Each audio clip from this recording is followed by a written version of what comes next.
ये आपकी जिम्मेदारी बनती है।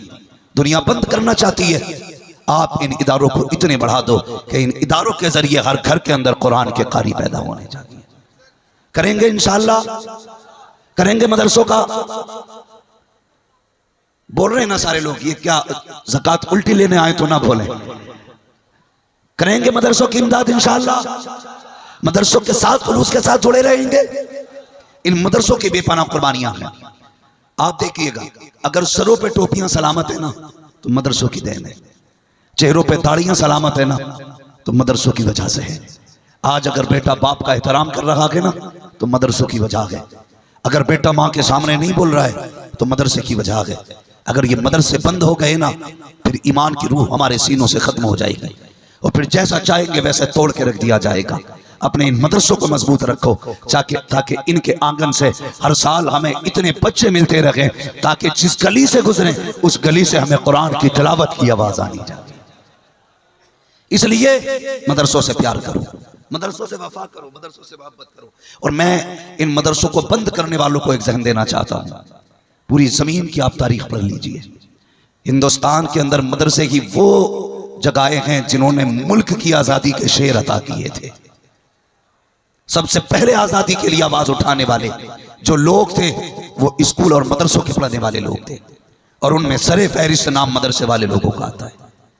भाई हम ये समझाना चाहते हैं मदरसों का बड़ा किरदार रहा है, चाहे वो फजल हक खैराबादी हो, चाहे वो अल्लामा काफी रहे हों, ये सारे लोग मदरसों की देन रहे हैं। खुदा की कसम अगर मदरसे ना होते तो शायद हमें इस मुल्क में आज आज़ादी मैसर ना होती। आज आज़ादी जो हमारा हिस्सा बनी है यह इन्हीं इदारों की वजह से बनी है।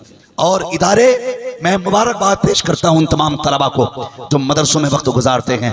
मदरसे सिर्फ तालीम नहीं देते, मदरसे जिंदगी गुजारने का तरीका भी अता किया करते हैं। मदरसे के तलबा मदरसे से निकलने से पहले पहले साबिर बन जाते हैं। हर हाल में सब्र करना मदरसे के तलबा को आता है। जिंदगी किस साथ सब्र के साथ गुजारनी है ये तलबा जानते हैं। आप देखिएगा, स्कूल के बच्चे आपने देखे होंगे, अपनी मन मर्जी का खाते पीते हैं, मन मर्जी का पहनते हैं, जैसे चाहते हैं रहा करते हैं। लेकिन जिस दिन से कुरान वाले मदरसे में आते हैं इनको अपनी मर्जी से नहीं खाना है, इन्हें वो खिलाया जाता है जो मदरसे की इस्तिताअत होती है, इन्हें वो खाना पड़ता है जो मदरसा खिलाता है।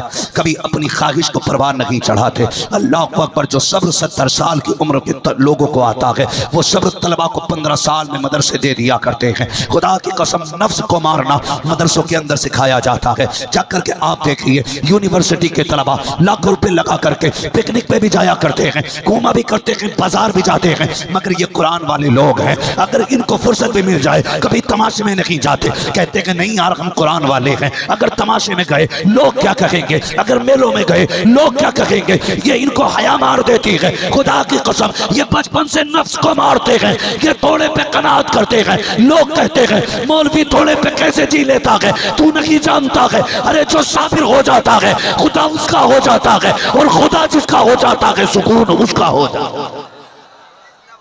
इसलिए हम कहते हैं तरक्कियां कामयाबियां ये मदरसे देते हैं, मदरसे देते हैं।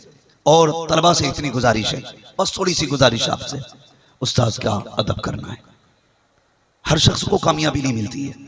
फरमाया गया बा अदब बा नसीब, जिसके अंदर जितना अदब होता है ना वो उतना ही नसीबों वाला होता है। उस्ताद बहरहाल उस्ताद है, चाहे वो किसी काम का उस्ताद हो, पढ़ाई का उस्ताद हो, किसी हुनर का उस्ताद हो, लेकिन उस्ताद समझ रहे ना, उस्ताद ही होता है। अपने उस्ताद का एहतराम हमें हर हाल में करना है। और याद रखिएगा, इस बात पे पढ़ने वाले लोग गौर करेंगे, इल्म सारा किताबों में मौजूद है, सारा इल्म किताबों में मौजूद है। लेकिन याद रखिएगा सिर्फ किताबों से बंदा कामयाब नहीं होता, सिर्फ किताबों से। पढ़ने वाले लोग जानते हैं कि जो कवायद, ग्रामर, अरबी, फारसी में थे आज सारे उर्दू में मौजूद है, सारे उर्दू में मौजूद है, हर किताब की शरह मौजूद है।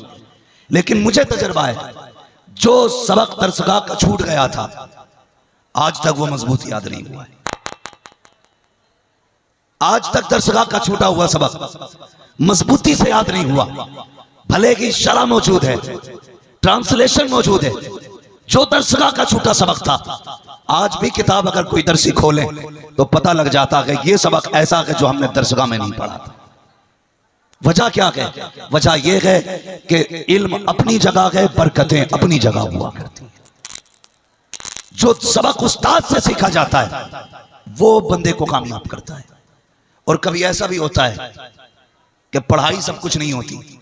हमारे कौम के लोग क्या करते हैं, बच्चे को लेके आते हैं, उस्ताद ने अगर परहेज करा ली बच्चे से ना कपड़े पे, अगले दिन आके कहते हैं मैंने बच्चा काम के लिए नहीं भेजा था, पढ़ने के लिए भेजा था। मेरे बच्चे से तुमने परहेज कराई कपड़ों पे, मेरे बच्चों से कपड़े धुलाए गए, मेरे बच्चों से तुमने रूम की सफाई कराई है, मेरा बच्चा तुम्हारा नौकर नहीं है। सुने हर माँ बाप इस बात को, कामयाब वही होते हैं जो उस्ताद की खिदमत किया करते हैं। ये याद रखिएगा, कामयाब वही होते हैं जो उस्ताद की खिदमत किया करते हैं।